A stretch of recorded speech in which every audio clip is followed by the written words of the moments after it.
gurizada! Tudo tranquilo, professor Bira de Literatura? Ricardo, História. E aí, tudo bem com vocês? Hoje nós vamos fazer mais uma resolução de questão, uma aula interdisciplinar entre literatura e história. Olha só que bacana. Bom, esse tipo de questão é a cara do Enem, pessoal. Vocês vão ver, é a cara do Enem, até porque caiu no Enem, então é interessante nesse sentido, no Enem de 2012. Eu vou ler o texto para vocês. Ô, produção, dá um zoom aí, por favor. Zoom, pelo Zéquio. Foi? Estão vendo aí? Então tá. Olha que texto bacana. Olhem sempre as referências, tá? Ali, ó. Sermão, Padre Antônio Vieira. Então a gente já sabe que é barroco, né? Depois o Ricardo vai falar um pouquinho lá do século 17, né, os anos de 1600, lá desse período bem com vocês, Bahia, né, vai falar bastante a respeito. Então vamos lá. Texto dos sermões, um sermão do Antônio Vieira. Diz o seguinte, ó. Em um engenho, sois imitadores de Cristo crucificado, porque padeceis em um modo muito semelhante o que o mesmo Senhor padeceu na cruz e em toda a sua paixão. A sua cruz foi composta de 2 madeiros, e a vossa, em um engenho, é de 3. Também ali não faltaram as canas, porque 2 vezes entraram na paixão, uma vez servindo para o cetro de escárnio e outra vez para a esponja em que lhe deram o fel. A paixão de Cristo, parte foi de noite sem dormir, parte foi de dia sem descansar, e tais são as vossas noites e os vossos dias. Cristo despido e vós despidos, Cristo sem comer e vós famintos, Cristo em tudo maltratado, e vós, maltratados em tudo.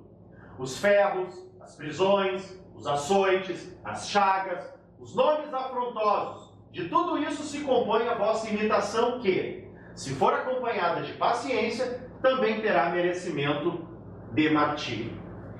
Ô, produção, pelo Obséquio, volta aqui pro Bira e pro Ricardo. Zoom. E aí, pessoal, se ligaram aqui? Antônio Vieira, um sermão, uma retórica maravilhosa. O que ele está fazendo, pessoal? Ele está fazendo uma comparação, né? Alguém aqui está sofrendo tanto quanto Cristo sofreu no seu martírio, no seu calvário. Por algumas palavrinhas aqui, a gente já pode meio direcionar o quê, né? Ou quem. O que, por exemplo? Os engenhos. Engenhos de cana-de-açúcar. O Ricardo vai falar um pouquinho a respeito. Quem? Se nós pegarmos aqui, ó, famintos, os ferros, as prisões, os açoites, as chagas, os nomes afrontosos, ou seja, os xingamentos, aqui a gente está falando dos escravos, né, Ricardo?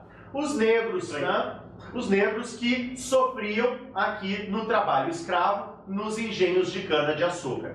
Então, essa primeira apresentação, Bira leu, Ricardo vai falar um pouquinho mais a respeito. Mas só para lembrar, cuidem sempre aqui as fontes, século 17, 1600, ou os anos de 1600, barroco, não esqueçam que é a mesma época do Gregório de Matos Guerra, Boca do Inferno, né? Aqui o Padre Vieira está vendo os maus tratos no trabalho dos engenhos dos escravos, né, que estavam sendo explorados nesse trabalho. E ele fez um paralelo, que é normal isso num sermão, ao martírio, à dor que sofreu Cristo, certo? Ricardo, o que tu pode falar aí da Bahia, século XVII, barroco, invasões holandesas? Daí o Bira cala a boca agora e ele fala um pouquinho. Isso aí, a gente vai contextualizar um pouquinho, tá? Então a gente vai pegar, por exemplo, lembrando que até o início do século XVII, então, até 1600 e pouco, a gente tinha a unificação ibérica, né? O rei da Espanha mandava em Espanha e Portugal. São 2 reinos e a unificação ibérica. Ou seja, o que acontece na unificação ibérica? A gente está em paz com a Espanha. A gente está cuidando do Brasil. Os portugueses estão cuidando do Brasil. Pô, já me coloquei como português, além não basta. E somos, né? Temos um pouco, né? Temos um pouco. Tu vê, é isso que está acontecendo. Esses caras estão cuidando somente do Brasil. E deixaram para um segundo momento, um segundo plano, aquelas disputas de fronteiras, que vai acontecer logo depois, ainda no século XVII. Então, nesse primeiro momento, temos as invasões holandesas e esses caras, esses portugueses, nossos antepassados, esses caras estão tentando expulsar os holandeses a todo custo. Por quê? Por causa dessa riqueza que nós tínhamos. Lembra lá na Idade Média, uma das especiarias, vamos lá, tem noz moscada, e tem pimenta, seda. Não, seda não é especiaria. Seda não é especiaria.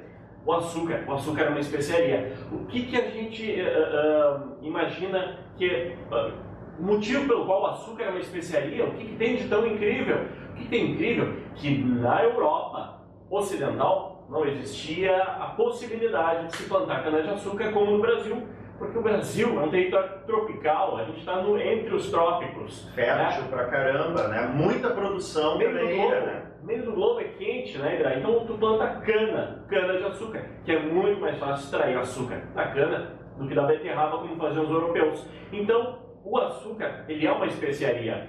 Ou seja, os portugueses já tinham navegado, já tinham buscado as especiarias lá no Oriente, navegado, mas opa, peraí, em vez da gente negociar lá com aqueles caras lá pro lado da Índia e Arábia e tudo mais, e tinha China e estava em Macau, os portugueses espalharam.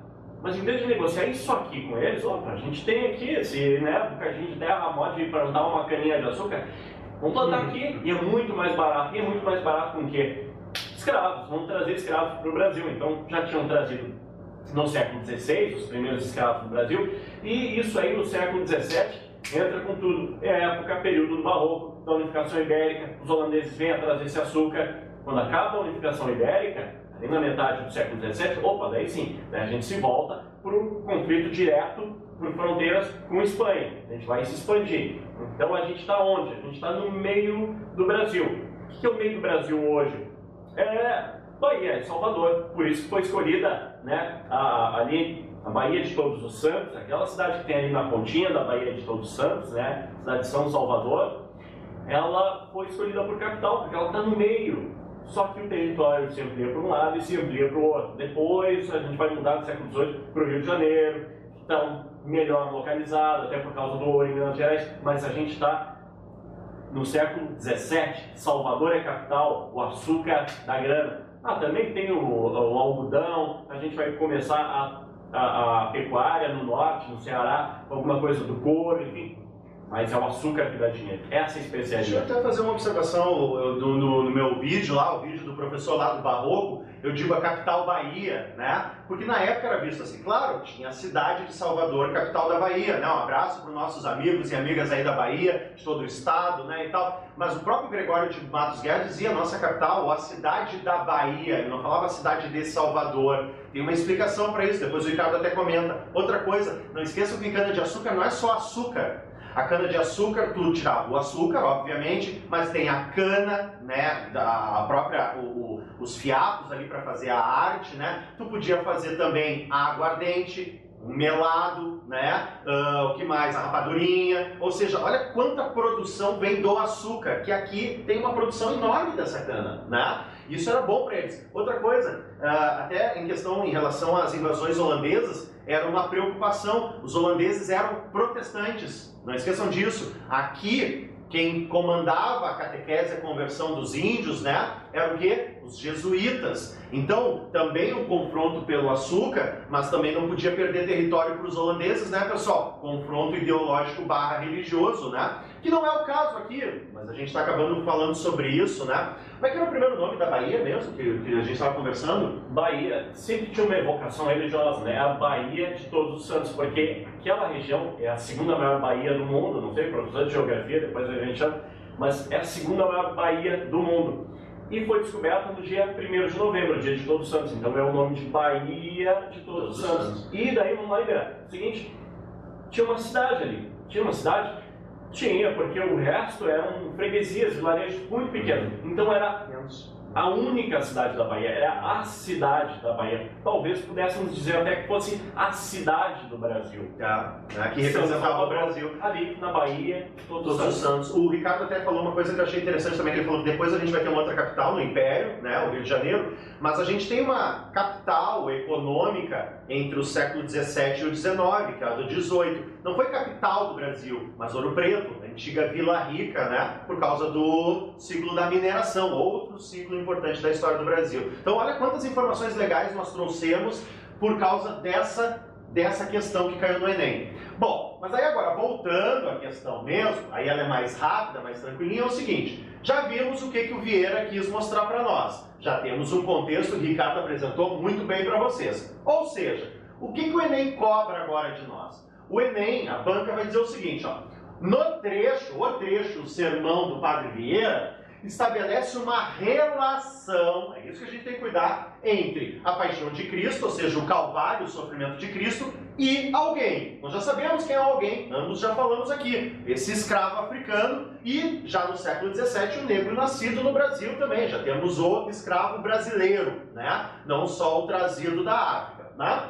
Pois bem, aí a banca diz o seguinte, Ricardo, a letra A, nesse trecho que nós lemos aqui, a atividade dos comerciantes de açúcar nos portos brasileiros, é isso que o Vieira fala, cara? A atividade dos comerciantes, os comerciantes não estão sofrendo, os comerciantes estão enriquecendo. Exatamente. Eles até estão explorando de alguma forma, enriquecendo, mas não são eles que estão sendo açoitados nos grilhões, apanhando. Então, essa era mais fácil de eliminar, né? A letra A está errada.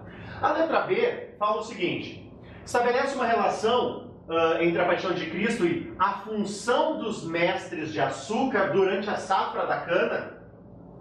Não fala sobre isso. Claro que fica subentendido que tem os mestres, tem o engenho e tal, mas não é essa a relação. De novo, não são os mestres de açúcar. Quem são os mestres de açúcar? Virar mestre, sempre mestre, é o cara que tem o conhecimento. Mas pode ser um professor, mas um mestre é alguém que vai patrocinar aquele conhecimento e vai trabalhar com aquilo, divulgando e cuidando do trabalho, e divulgando esse conhecimento. Não é um cara que vai sofrer. Que vai apanhar. A gente sofre hoje, ganhamos pouco e tal, mas na época não. Esse cara trabalhava com uma produção. Discordo, eu acho que ele deveria ganhar bem mal também, mas ele não apanhava, pelo menos, ele não sofria. Ele que organizava o trabalho de quem estava sendo explorado, né? Então a letra B eliminamos também, tranquilamente, né? A letra C diz o seguinte, estabelece uma relação entre a paixão de Cristo e o sofrimento dos jesuítas na conversão dos ameríndios. Só porque é um padre, ele não está falando dos jesuítas. E nós sabemos ali pelo texto que não são os índios. Os índios sofriam também, principalmente no século anterior, nesse século também, mas não eram os índios que trabalhavam nas canas de açúcar. Não estou dizendo que também não pode ter ocorrido, mas a gente sabe que quem era a mão de obra nos engenhos era do negro. Né? Então o sofrimento dos jesuítas, Jesus não está sofrendo aqui, né? E não tem a ver com a conversão catequese. Essa eu nem vou chamar o Ricardo, eu mesmo já mato ela aqui, né? Porque o texto não fala de conversão dos índios, o texto não fala de sofrimento dos jesuítas, fala do sofrimento dos africanos ou do negro, já no Brasil, né? Nos engenhos. Ponto. É disso. E ele compara ao sofrimento de Cristo. Ok? Então já eliminamos A, B, C.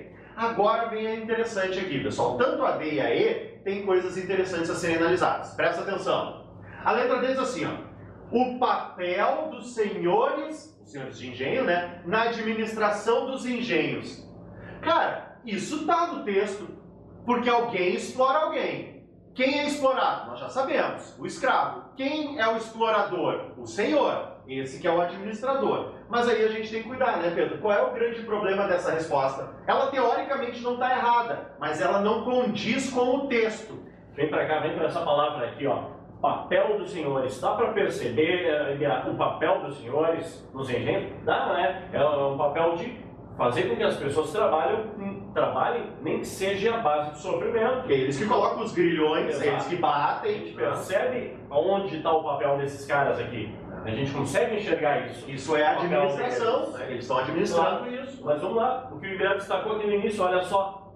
O que é a pergunta? Qual é a pergunta? É uma relação, estabelecer uma relação entre a paixão de Cristo e o papel dos senhores. Ele não destaca o papel dos senhores, a gente percebe. Subentendido no texto, a gente consegue perceber isso. É latente. Porém, o que ele está falando, essa comparação ali com a paixão de Cristo, o sofrimento, a cruz, o Calvário, peraí, não é com os senhores de engenho. E sim com o explorado. Aí olha a letra E, então estabelece uma relação entre a paixão de Cristo e o trabalho dos escravos na produção de açúcar. O trabalho do explorado, da cana-de-açúcar, naquele engenho, que sofre os maus tratos, assim como o JC sofreu no seu Calvário. Então notem, a gente não está dizendo que a D está errada. Como o Ricardo trouxe bem, está subentendida essa administração do engenho ali, e dos administradores ou do senhor do engenho. Mas a relação do texto é com o trabalho escravo. Então o padre jesuíta, padre Antônio Vieira, que, digamos, deu muito mais ênfase ao trabalho catequético, à proteção dos índios, ele também não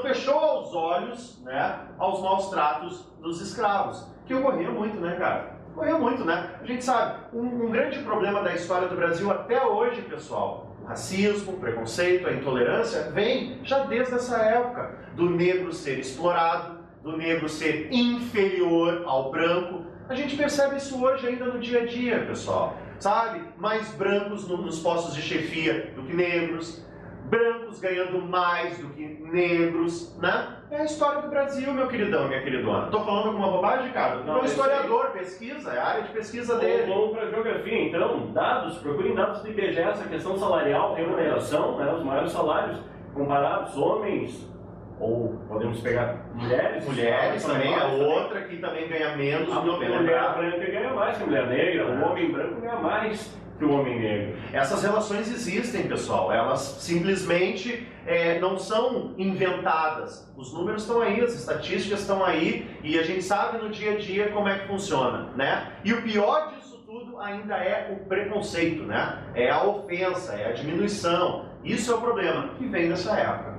Então, pessoal, nossa resposta correta, olha quanta coisa legal nós falamos hoje, né? Numa questão, né? A letra correta é a letra E. A relação é entre a paixão de Cristo e o trabalho dos escravos no Brasil, no engenho, no século XVII, anos de 1600, na nossa linda, querida Bahia, mas que sofria muito nessa época, né? E nós paramos por aqui, tá? Mas em breve, Ricardo e eu voltamos para analisar, fazer uma resolução de nova questão. Certo? Até a próxima!